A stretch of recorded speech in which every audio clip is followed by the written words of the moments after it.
How to prepare for Deltarune Chapter 5. A question I have researched because I am not ready.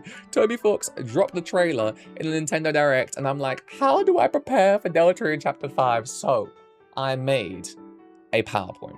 I made a PowerPoint after doing a lot of research and I think I finally know exactly what to do to be ready for Chapter 5. As ready as I can be. Now, chat.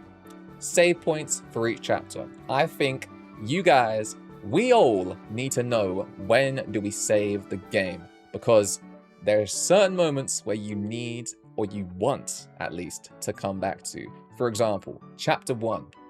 Don't you all just want to be like, I wonder what it would be like to fight Jebel. I think I beat Jebel on my 5th try, maybe my 6th try. I wonder if I can beat it on my 1st try. What if you don't have a save file for Jebel? What if you want to fight the king again? What if you want to do Spampton Neo?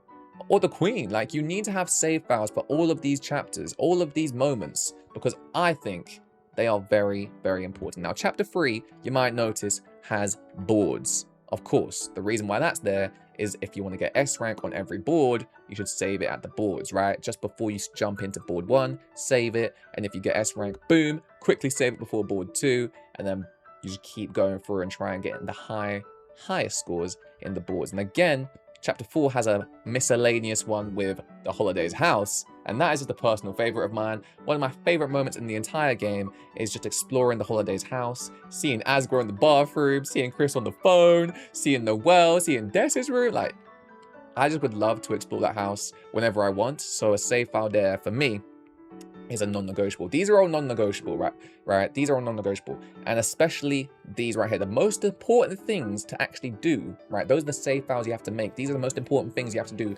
throughout each chapter. We got 4 so far. Each chapter, you have to collect every egg.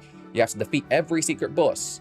Pretty self-explanatory, right? Because you want the shadow crystals. Recruit every recruitable enemy. I think that's a given. Keep the spin cake. This is the one when I was doing my research where I was like, spin cake?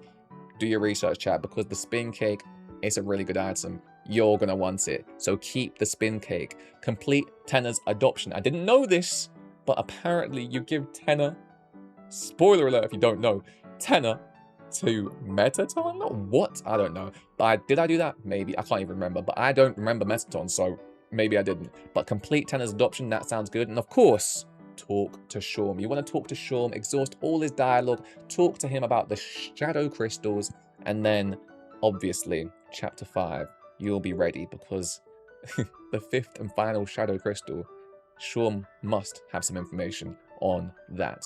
Then, of course, I mean, that is it, right? That is it. There's 7 things that you should do in every single chapter. And there's so many things you should do in each chapter. These are just a few of what you should do in chapter 1. But do you have to do them? Will you do them? Like, do I have to mention them, basically? Because I feel like, for example, eating the moss, getting the glow shard, getting the top... Some of these things you might need just as a little note next to you.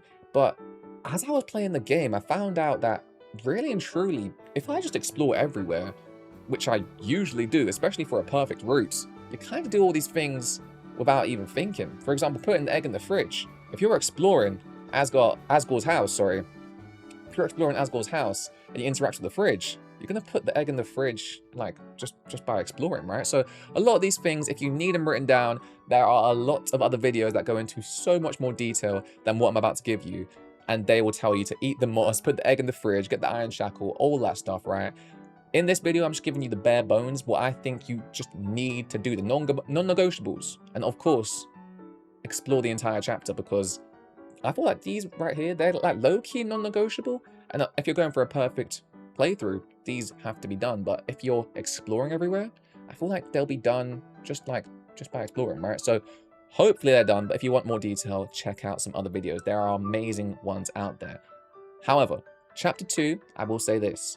If you are going for a perfect weird route as well, little pro tip, just before you get in the well, save it there, save it right there, because then, as you continue, of course, and you're like, okay, I've done my perfect playthrough, now time for the weird route. Instead of starting all the way from the top, you can just start halfway through chapter 2, right there, in slot 2 or slot 3, wherever you save it, and pick up where you left off when you were doing the perfect playthrough initially anyway. So that's a little pro tip. And another pro tip for chapter 4, people might forget this, but of course, after the chapter, I'm talking post-chapter, you can enter Mike's room in Castletown with the code 6453. So you want to do that as well. So after you've done chapter 4, don't think it's done.